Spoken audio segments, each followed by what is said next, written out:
जी वनवास से लौटे। उन्होंने कहा सब मेरे भाई बराबर के हैं, हम ही राजगद्दी पर क्यों बैठे। बराबरी के भाई होने पर बड़ों का कर्तव्य है कि बंटवारा करना चाहिए। बड़े सबसे बड़ी गलती क्या करते हैं कि बाप के मरने पर वो भाइयों के बाप बनना चाहते हैं कि जो बाप की हुकूमत में रहते थे, बाप जैसे रहते थे वैसे ही तुम मेरे में रहो, मैं तुम्हारा बड़ा भाई हूं। अरे बाप के समान है, बाप नहीं।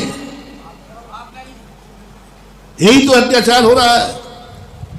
बाप वो बेटा क्या कहता, नहीं आप जैसे पिताजी के सामने रहते थे, उनकी आज्ञा मानते थे, उनको चरण वंदना करते थे, वैसे सब मुझे करो, क्योंकि अब मैं पिता के स्थान पर हूं। पिता के स्थान पर हो, पिता नहीं हो। यही तो झगड़े का कारण है कि वो राजगद्दी पर बैठने के बाद वो अपने आप को मानता है मेरे सब तुम्हारे सारे भाई मेरे बेटे हैं, आप बेटे जैसे रहिए। महानुभाव, बहुत बड़ा पापी राजा है वो, जो अपने भाइयों को राजगद्दी पर होकर बेटे जैसा बेटा मानता है कि अब मैं तुम्हारा बाप हूं। ये भूल कभी मत करना, भूल कभी मत करना। छोटा भाई भले तुम्हें बाप के समान माने, लेकिन तुम बड़े हो तो भाई बन के रहना, बाप बन के मत रहना। और भाई बनने का काम है कि भाई अब पिताजी नहीं है, अब हम बंटवारा करते हैं। बहुत बड़ा मोटिवेशन रविशरण आचार्य महाराज ने, श्री रामचंद्र जी ने कहा। सब भाई कहते नहीं आप तो पिताजी के समान है, आप राजगद्दी पर बैठिए, हम आपके सेवक रहेंगे, हम आपकी सबकी सेवा करेंगे। चारों तीनों भाई, भरत भी, शत्रुघ्न भी, लक्ष्मण तो था ही। रामचंद्र जी ने कहा ये तुम्हारी महानता है, लेकिन मैं तुम्हारा भाई हूं, तुम्हारा बाप नहीं हूं। मैं भाई हूं, मैं पिता हूं, नहीं हूं पिता के समान हूं। मैं अकेला राजगद्दी पर नहीं बैठूंगा, राज्य का बंटवारा होगा। तीनों भाई कहते नहीं हम बंटवारा नहीं होने देंगे, हम अयोध्या को खंडित नहीं होने देंगे। भरत ने स्पष्ट कह दिया मुझे तो चाहिए नहीं, मैंने तो 14 वर्ष का तुम्हारे इंतजार कर रहा था। तो उन्होंने तो पल्ला झाड़ दिया। लक्ष्मण कहते हैं भैया तुम मुझे मरा देखना चाहते हो कि जिंदा? क्योंकि जब मैं तुम्हारे बिना वनवास में नहीं रह पाया, तो अयोध्या में मैं तुम्हारे बिना रह जाऊंगा, अलग राज्य कर लूंगा? संभव नहीं। सारों तीनों भाई पिता मानने को उनको तैयार हैं, एक मानने, लेकिन रामचंद्र जी कहते नहीं, मेरी नीति से विरुद्ध नहीं जाऊंगा, मैं मर्यादा पुरुषोत्तम है, भाइयों को हिस्सा लेना पड़ेगा। भाई मेरे बेटे बन के नहीं रहेंगे, बेटे के समान मैं नहीं रखूंगा, भाई को भाई के तरीके से ये नियम होना चाहिए। कोई भी व्यक्ति हुकूमत में कभी भी महानुभाव बड़े पद पर बैठ जाओ तो अपनी औकात मत भूलना। चाहे बाप हो, चाहे राजा हो, भाई के लिए भाई बने रहना। क्या कहा भरत चक्रवर्ती ने? क्या किया? वो बाहुबली का राजा बन गया। भरत चक्रवर्ती की मूल कारण क्या बना? बाहुबली का राजा बन गया। भरत चक्रवर्ती देश का प्रथम चक्री आदेश देता है पोदनपुर नरेश को कि अधीनता स्वीकार करो, नहीं तो युद्ध के लिए तैयार रहो। बाहुबली ने यही पूछा, नरेश ने आदेश दिया है कि भैया ने आदेश दिया है? यदि भैया ने आदेश दिया है तो मेरा साष्टांग नमस्कार, और नरेश ने आदेश दिया है तो आ जाओ युद्ध में, मैं भी उसी बाप का बेटा हूं जिस बाप का बेटा वो है। दोनों जाकर युद्ध हो गया। कहा भरत वहां भाई के नाते बैठ जाते, आओ भैया बाहुबली, चक्ररथ रुक गया है, बताओ क्या करें? तो बाहुबली कहते भैया तेरे पैर छूने से यदि चक्ररथ निकलता है तो मैं पैर तो क्या तेरे माथे पर सर रख देता हूं, चरणों में रख देते। 99 भाई भरत से दूर नहीं थे, भरत के चक्रवर्ती पद से बहुत खुश थे, हमारा भाई चक्रवर्ती बना है, बहुत खुश थे। मात भरत ने भूल की कि अपने आप को उन्होंने राजा मान लिया। मोटिवेशन, कभी भी जिंदगी में कितने ऊंचे पद पर होना, अपनी औकात मत भूलना। कितने बड़े बने जाना, बाप के सामने राजा नहीं बनना। क्या बनना बाप के सामने? बेटा। भाई के सामने क्या? पत्नी के सामने क्या? बहन के सामने क्या? इन सब के सामने अपनी औकात। गुरु के सामने क्या? मंदिर के सामने क्या? भाई अब मैं कलेक्टर बन गया, भगवान कैसे धोते दुपट्टा पहनूं? ये कहानी सुनाई थी ना, विनाशकालीन विपरीत बुद्धि। कितने ऊंचाई पर पहुंच जाना, रिश्ते को कभी रिश्ते नहीं बिगड़ने देना। रिश्ता तो बोलो ना, रिश्ता तो रिश्ता होता है। बाहुबली ने बाहुबली गलत नहीं है। बाहुबली ने बस एक ही बात कही, भैया सबसे बड़ी चूक कर रहे हैं, मुझे भैया से ऐतराज नहीं है। भैया आज मुझे राजा बनकर आदेश दे रहे हैं तो मैं भी राजा हूं। राजा राजा की अधीनता स्वीकार नहीं करता, वो तो युद्ध ही होगा। और सारे संसार की लड़ाई यही है। तुम्हारे घरों की लड़ाई क्या है? मैं बड़ा भाई, मैं जेठानी। हाँ, इधर भी थोड़ा देखना। देवराज, इसने ऐसा क्यों किया, मेरी आज्ञा क्यों नहीं मानी? क्योंकि मैं कौन हूं? अब तुम बोलते जाओ। मैं जेठानी हूं, मैं बड़ी हूं। भाई नहीं, सवाल मानने का नहीं है सवाल। मैं सासू हूं, मेरी बात नहीं मानी जाए। मैं घर की मुखिया हूं। नहीं नहीं हो सासू, घर की मुखिया नहीं हो, घर की मुखिया नहीं हो। आप पराए घर की बेटी की मां हो। सासू बन करके बहू को मत झगड़ा करो, मां बन करके बेटी से कहो तो शायद बहू तुम्हारे पैर धोकर पी जाएगी। तुम क्या क्या कहते हो? मैं सासू हूं, घर की मुखिया हूं, मेरी चलेगी। तो बहू कहती है मैं भी मैं भी कम नहीं हूं। जेठानी कहती है तो वो कहती है मैं भी कम नहीं हूं, मैं भी किसी बाप की लाडली बेटी हूं। संबंधों को मत बिगाड़ो। चाहे तुम्हारा घर हो, चाहे राजा हो, चाहे हमारा संघ हो, चाहे साधु संघ हो, नीति तो सबके लिए एक सी है। तुम आचार्य बन गए, तुम मान लीजिए बड़े पद पर बैठ गए, बैठ सकता है, छोटा भी बन सकता है। राजगद्दी पर छोटा भाई भी बैठ सकता है कि नहीं? परिस्थितियां बहुत आई, कोई छोटा भी आचार्य बन सकता है, कोई बड़ी बात नहीं। बने हमारे संघों में खूब बने, बड़े महाराज बैठे थे, छोटे महाराज बने, क्योंकि उतनी योग्यता नहीं थी, समर्थ नहीं था, वृद्धावस्था थी। संघों में हुआ, नाम नहीं ले रहा हूं, संघों में हुआ, बड़े महाराज मुनि महाराज बने रह गए और छोटे महाराज आचार्य बन गए। अब वो आचार्य बनते कहते टेक टू ऑर्डर, अब तुम शिष्य बन के रहो मेरे। अरे भले आचार्य बन जाओ, लेकिन पुराना दीक्षित महाराज तुम्हारा बड़ा भाई था, है और रहेगा। उसको आपको वही व्यवहार करना पड़ेगा, भाई के नाते का व्यवहार करना पड़ेगा। यही भूल कर रहे सबसे ज्यादा चक्रवर्ती जैसी। आचार्य बन करके हम आशीर्वाद देंगे, आचार्य बन करके हम तुम्हें शिष्य मानेंगे। आप जैसे गुरु के अंडर में रहते थे वैसे मेरे अंडर में रहो, जो गुरु आज्ञा देते थे वैसे ही पालन करो, जैसे उनका वही रूप करो। नहीं, विसंवाद चालू हो जाएगा। भाई को भाई की तरीके रखो, वो तुम्हें पिता के समान मानेगा, लेकिन तुम्हें बाप नहीं बनना। क्या कहा? वो तुम्हें पिता के समान मानेगा, लेकिन तुम्हें बाप नहीं बनना। वो तुम्हें उच्चासन देगा कि तुम मेरे बहुत बड़े हो, लेकिन तुम्हें तो कहना नहीं मैं भाई हूं। यदि ये हो जाए, आज भी संघ अखंड हो जाएंगे, आज भी राज्य अखंड हो जाएगा, आज भी आपका परिवार अखंड हो जाएगा, आज भी आपकी समाज अखंड हो जाएगी। सबके लिए एक सा सूत्र है। अध्यक्ष बन गए तो इसका अर्थ है नहीं कि यार एकदम हाई गॉड, नहीं, जनता जनता है। अध्यक्ष मात्र कानून में हस्ताक्षर करने के लिए होता है। किस लिए बनाना पड़ा अध्यक्ष मंत्री? आगम में है ही नहीं, अध्यक्ष मंत्री कोषाध्यक्ष होते ही नहीं। ये तो अंग्रेजों की नीति कानून में हस्ताक्षर करने के लिए पद हैं, बाकी जनता के लिए तो सब मेरे साधर्मी भाई हैं। आओ बैठो, अपन सब मिलकर के ये कार्य करते हैं। देखो क्या मजा आता है।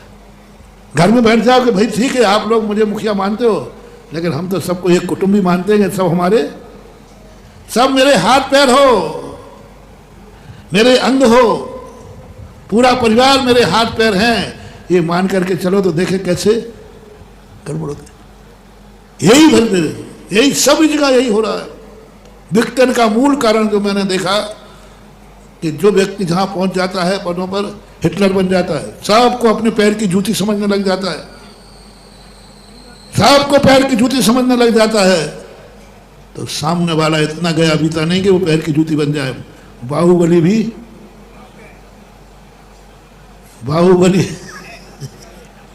बाहुबली आदिनाथ की पैर की जूती बन सकते हैं, लेकिन भरत चक्रवर्ती की पैर की जूती नहीं। श्री राम तो मर्यादा पुरुषोत्तम थे। सारे भाई कहते हैं कि नहीं आप ही राजगद्दी पे बैठोगे, हम आपके सेवक रहेंगे। रामचंद्र जी कहते नहीं, मैं मर्यादा पुरुषोत्तम हूं, मैं ये गलती नहीं करूंगा। आज तुम कह रहे हो, कल तुम्हारी पत्नियां कहेंगी। यही कारण तो वनवास हुआ था कि कल से राजमाता कौन बनेगी। क्या कहीं को क्या भरा था मंत्रा ने, क्या कहीं ज्यादा भोली मत मान, राम बेटा राम बेटा राम बेटा, कल से तुम्हारी सौतन बनेगी राजमेता और तुम चवर हिलाती रहना। यही तो भरा था। रामचंद्र जी जानते थे मात्र इसी के कारण से वनवास हुआ था। मेरे भाइयों, आप नहीं कहोगे, कल आपकी पत्नियां कह सकती हैं कि सारा राजगद्दी डकार के बैठ गए। हमें कुछ भी गड़बड़ मत करना। आप लोगों में होता है ना, एक भाई को थोड़ा सा ज्यादा फायदा ले ले तो छोटा भाई कुड़कुड़ा देता है, सब डकार गया, बड़ा था तब ले गया, कुड़कुड़ा। अपनों को बद्दुआ मत देना, अपनों की बद्दुआ मत लेना। सामने नहीं कहोगे, पीठ पीछे कहोगे, पत्नी नहीं कहेंगे, बच्चे का कोई ना कोई कहेगा। रामचंद्र जी कहते हैं मैं एक अभिशाप भोग चुका हूं, अब दोबारा नहीं, बंटवारा होगा।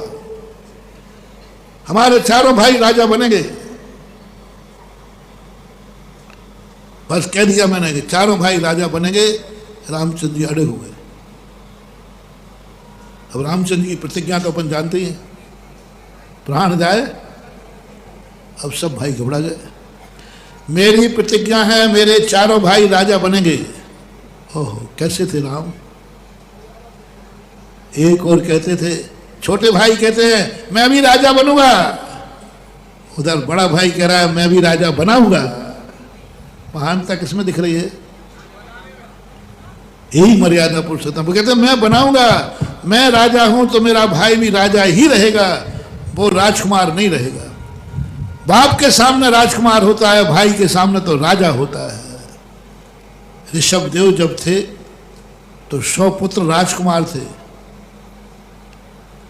और पिताजी के मरने के बाद भी सब राजा थे कि राजकुमार थे? राजा थे। बाप के सामने बेटा राजकुमार होता है, भाई के सामने हर भाई राजा होता है। ये अच्छे राजाओं का अंतर होता है, बड़े भाइयों का होता है। बड़े भाइयों का एक ही काम होता है कि नहीं मैं राजा हूं, तुम भी राजा बनोगे। सब भाई घबरा गए। भैया ऐसी प्रतिज्ञा मत करो, आप राजगद्दी पर नहीं बैठ रहे, हम सब आपको। बोले नहीं, मैं जानता हूं तुम अकेले नहीं हो, तुम्हारी पत्नियां भी हैं, तुम अकेले नहीं हो, कल तुम्हारे बच्चे भी हैं, तुम अकेले नहीं हो, तुम्हारे ससुराल पक्ष वाले भी हैं। बोलो तुम्हारे पीछे कितने लोग हैं? गृहस्थ का अकेला है? कितने कितने लोग हैं तुम्हारे वफादार?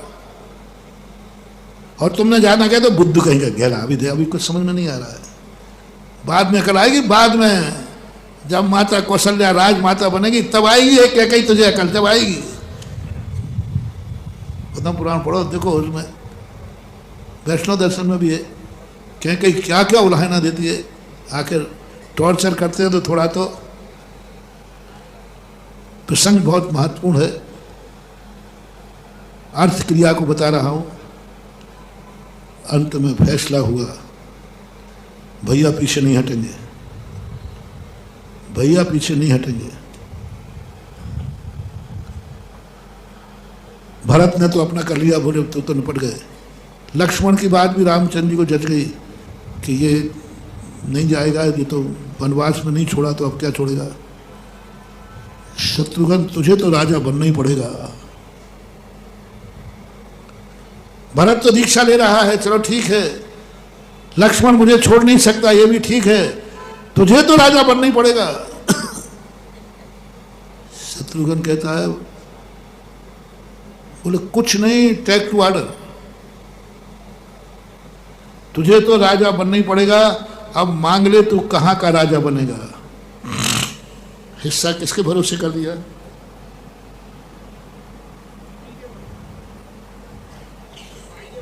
रामचंद्र जी ने ये नहीं कहा अयोध्या का राजा तो मैं बनूंगा, शेष कहीं का तू ले ले। सही बड़े वो कहलाते हैं, पहले छोटों को अधिकार दो।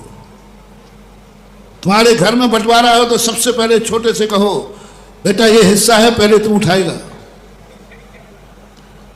छोटा पहले उठाएगा सबसे पहला हिस्सा, और छोटा कहेगा बड़े भैया जिस बाप की औलाद तुम हो उसी की हम हैं, हम इतने निकृष्ट नहीं हैं कि पहले उठाऊं, पहले तो बड़े भैया उठाएगा।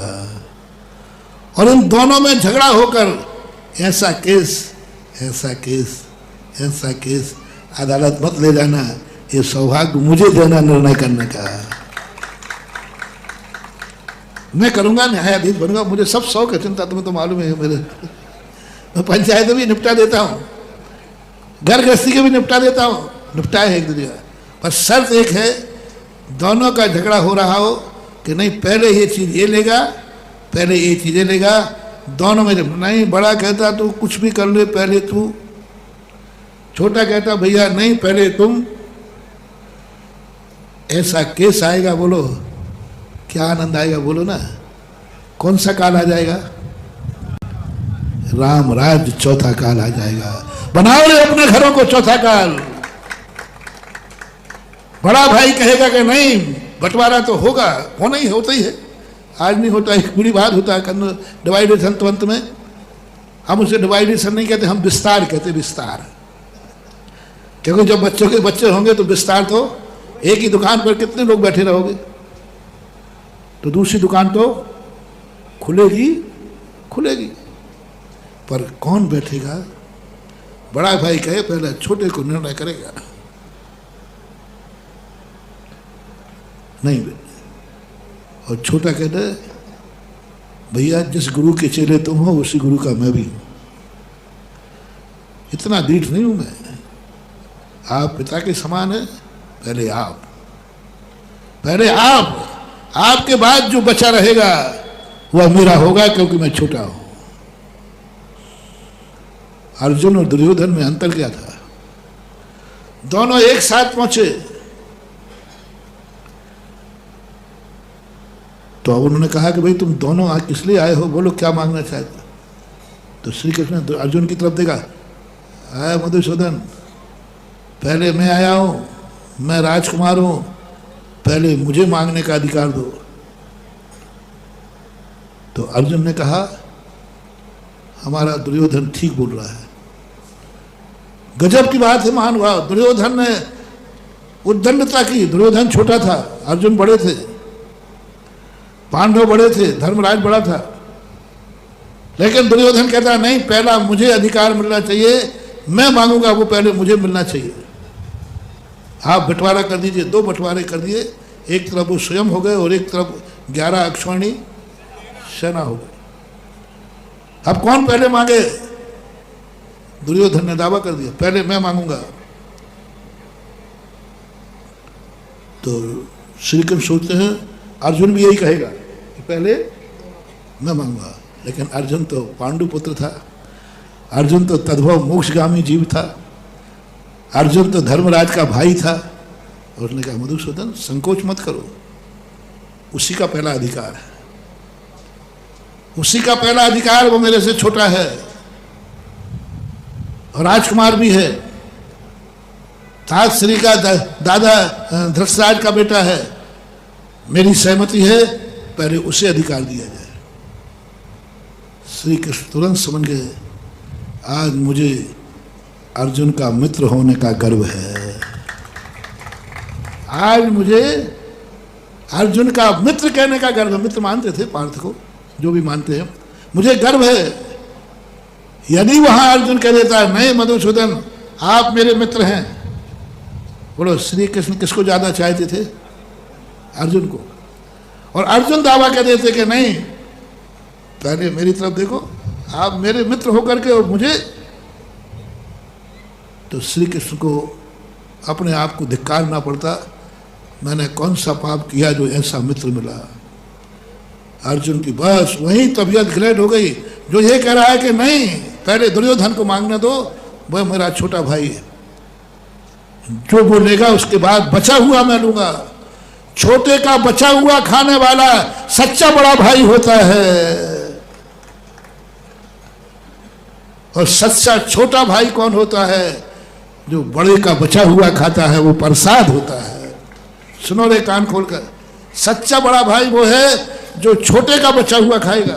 नहीं पहले तू खा ले, पहले तू ले ले, बाद में मैं लूंगा, क्योंकि तू छोटा है।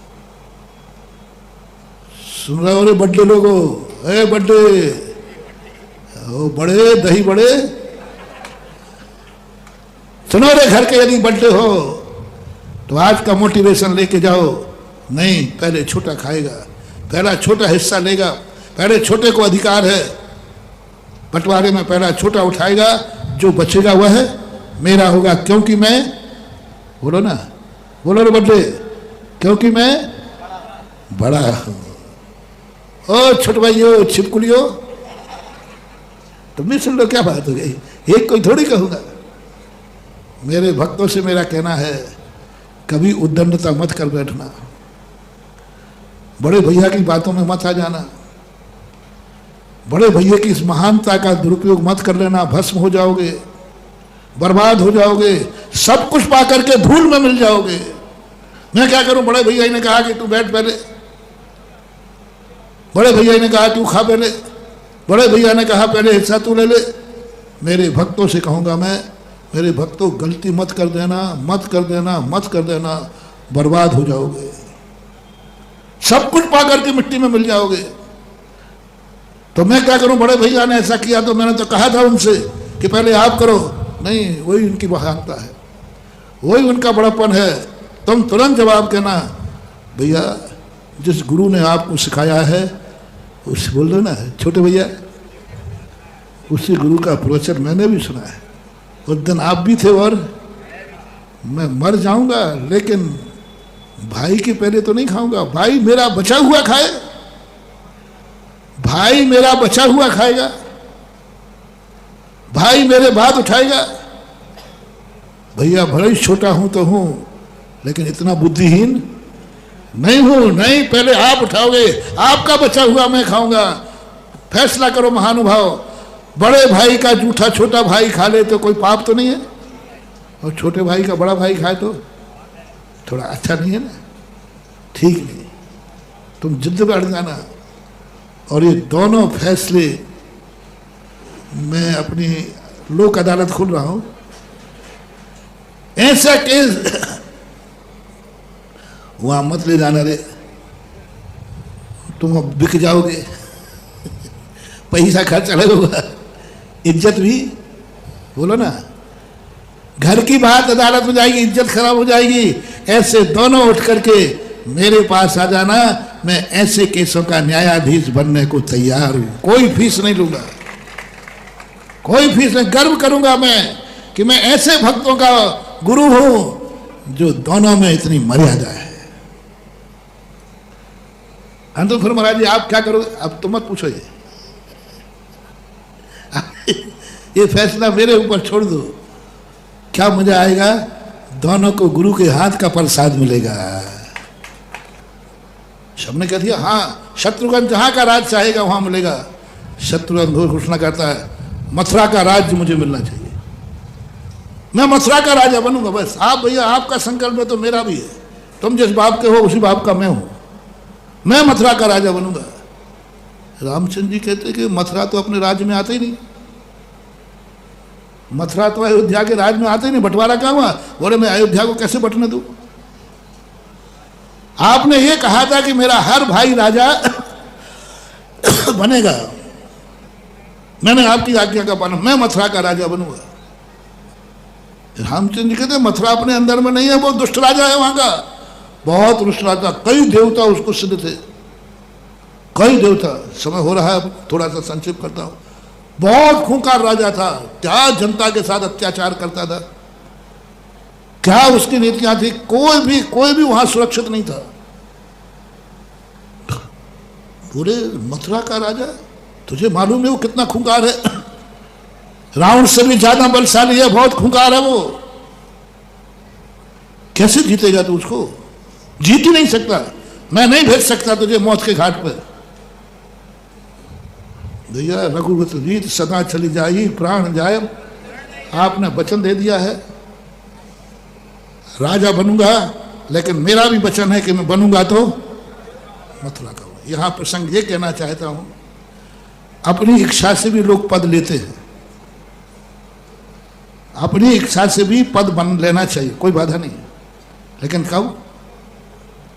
जब कहीं अत्याचार हो रहा हो, धर्म का नाश हो रहा हो, क्रिया का विध्वंस हो रहा हो, जनता पर अत्याचार हो रहा हो, तो ऐसे समय पर अच्छे लोगों को आकर के अपने मुंह से राजगद्दी मांग करके बैठ जाना चाहिए। ये दुर्गति का कारण नहीं है, ये न्याय का कारण है। जितने भारत के राजाओं ने, पांडवों ने जो युद्ध लड़ा, बोलो हस्तिनापुर की राजगद्दी के लिए लड़ा कि न्याय के लिए लड़ा? अन्यायी था वो। वहां मीटिंग में हुई, यदि दुर्योधन भी न्यायी हो जाता है तो हमारा भाई है वो बैठेगा, लेकिन वो अन्याय कर रहा है। अन्याय पे अन्याय का दादागिरी मचा रखी है, हिटलर शाही मचा रखी है। बहकाओं में शकुनी मामा जैसे दुष्ट लोगों के कहने में आ रहा है, दुष्ट लोगों के कहने में चल रहा है। ऐसे राजा को हटाना ही जरूरी है और धर्मराज को बैठना जरूरी है। बस इस बात पर धर्मराज युद्ध के लिए तैयार हुए। और दुर्योधन, जब शत्रुघ्न ने राज्य मांगा, लोग कहने लगे, तब क्या प्रशंसा की है पूज्य रविशरण आचार्य महाराज ने कि अच्छे लोगों को जब अन्याय हो रहा हो तो अच्छे लोगों को चुप भी नहीं बैठना चाहिए। अपने मुंह से राजगद्दी मांगना पड़े तो मांग लेना चाहिए, लेकिन किसके लिए? राजा बनने के लिए नहीं, न्याय के लिए। और भैया आप अयोध्या के राजा बना चुके हैं, आपने कहा था हम बन जाएंगे तो आप यही रहोगे, मैं अकेला जाऊंगा। रामचंद्र नहीं, अयोध्या की सेना रहेगी। अयोध्या की सेना अयोध्या राज्य के लिए, दूसरे राज्य के लिए नहीं। फिर थोड़ी सी सेना देकर के शत्रुघ्न को भेजा, और शत्रुघ्न ने जो वहां तांडव नृत्य किया, और अयोध्या नरेश यदि कोई बना तो शत्रुघ्न बना।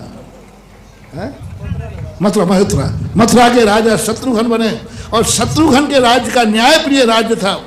जैसे युद्ध जीता, वहां जो सामने वाला देवता था वो था, उसके देवता नाराज हो गए। उस समय देवता आते थे।